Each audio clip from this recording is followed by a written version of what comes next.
Rian Jombang atau nama aslinya Ferry Idam Heriansyah. Dia merupakan pria asal Jombang, Jawa Timur yang divonis hukuman mati usai melakukan aksi pembunuhan berantai. Tercatat ada 11 korban yang dibunuh tanpa ampun. 1 dimutilasi dan 10 lainnya dikubur di halaman rumah orang tuanya. Aksi sadisnya bukan cuma dilirik media nasional, bahkan ada sebuah film dokumenter yang dibuat media luar negeri dengan julukan Rian the Smiling Killer. Dan oleh program kriminal, lakonnya kemudian diberi judul Crime and Investigation. Tidak ada yang menyangka kalau pria yang lahir di Jombang pada 1 Februari 1978 sampai hati melakukan pembunuhan sesadis itu.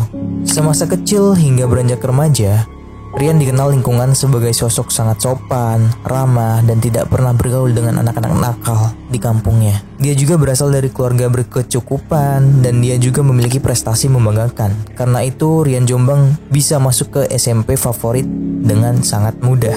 Ketika duduk di bangku SMP, Rian mulai menunjukkan kelainan.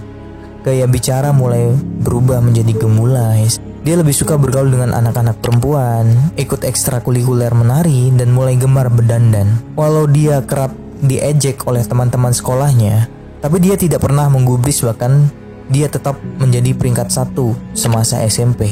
Lantas kepintarannya memudahkan dia untuk masuk ke SMA favorit. Meskipun terlihat tidak peduli dengan ejekan temannya, Rian selalu melampiaskan kekesalannya di rumah. Sang ibu sempat mengaku dilempari gelas oleh Rian ketika dia marah. Ketika masuk SMA, dia mulai tidak betah sehingga dia hanya bertahan 1 bulan saja. Dia kemudian berpindah-pindah dari SMA 1 ke SMA lainnya. Sampai pada akhirnya dia sekolah di Yogyakarta dan dia tamat pada tahun 1996 di Jombang. Perubahan sikap drastis Rian diakui oleh orang tuanya.